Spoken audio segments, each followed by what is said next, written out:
All right, friends, today we're going to be making a background for our elephant that we've been working on. Elmer was patterned with beautiful colors, and you are going to be getting back your elephant, and there's going to be several things we're going to be doing to finish it today.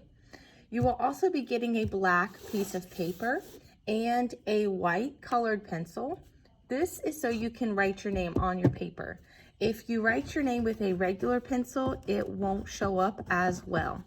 So on the back of your black piece of paper, you're gonna write your name and then your class code and make a box and then flip it over to the blank side. Now I've already started working on this one a little bit. And today we're gonna be using paint sticks, and they look like these right here. And they work just like glue sticks do.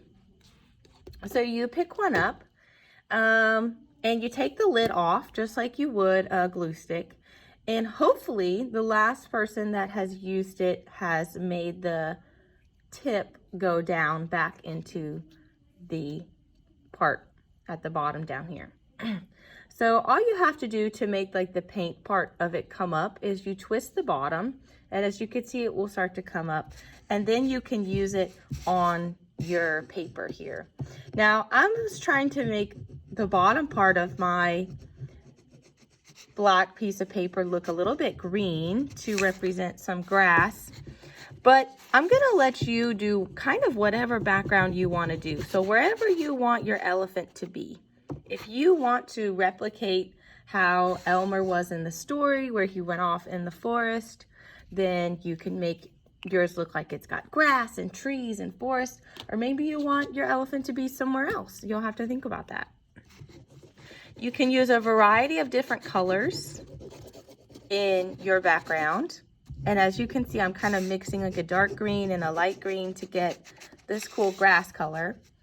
When you're done using a color though, don't leave this part up. You always need to turn it and twist it and make it go back down inside of its little sheath here, and then put the lid back on.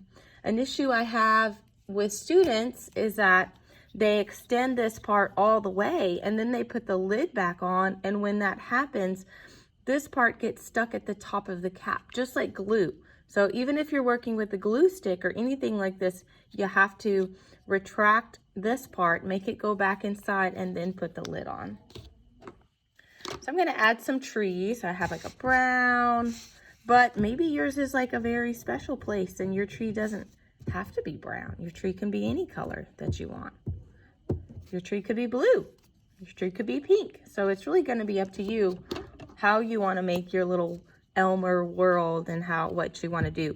And there's going to be a variety of different colors at your desk, all kinds of different colors: pink, yellow, red, orange, purple.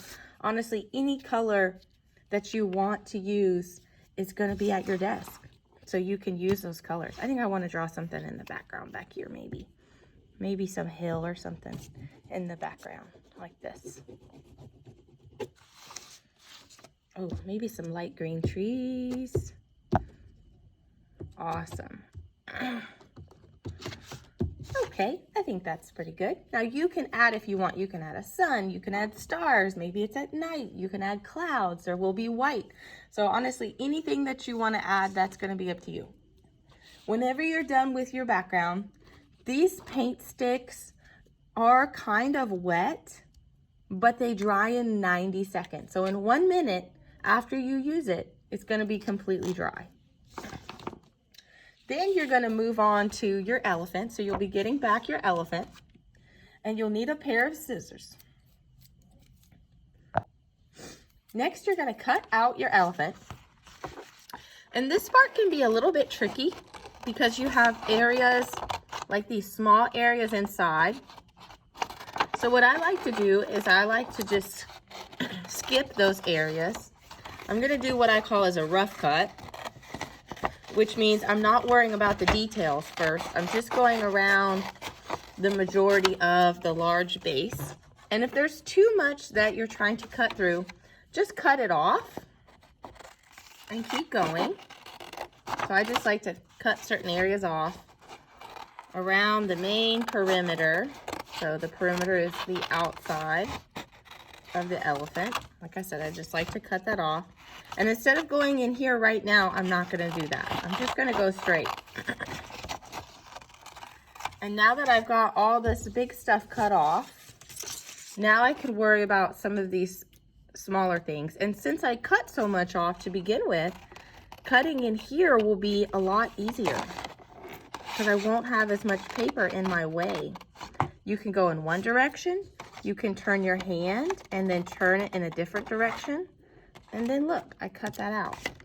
So like I said, use your other hand to help you cut. I'm not even gonna go in this little section yet. I'm gonna cut this big section out first.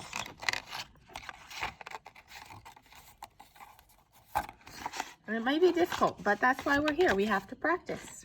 Now I'm gonna come in here and do this little section. And since I got all that other stuff out of the way, I can come in here and do that now. Oops, forward a little bit, that's okay.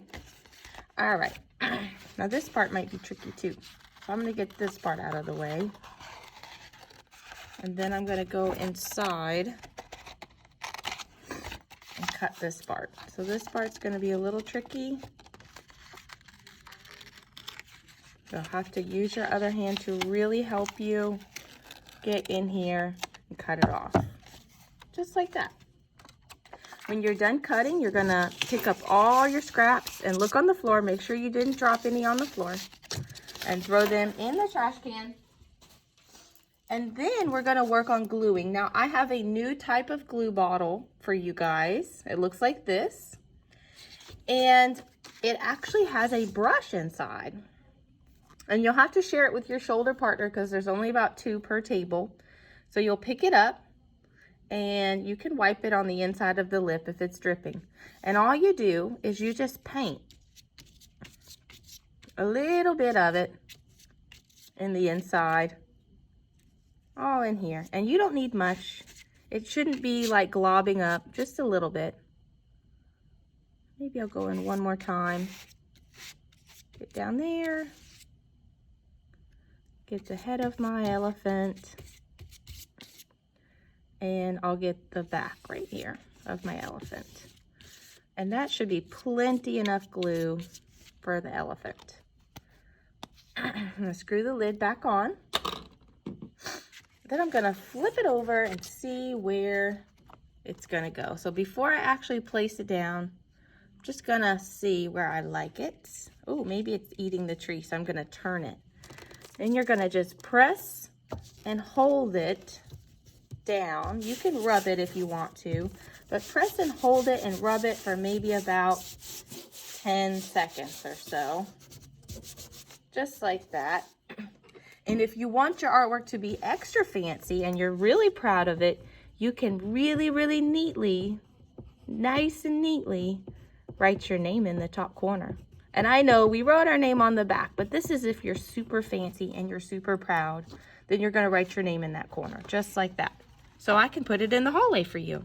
And when you're completely done, it's gonna go on the drying rack because we did use a special liquid glue, so that will need to dry on the drying rack.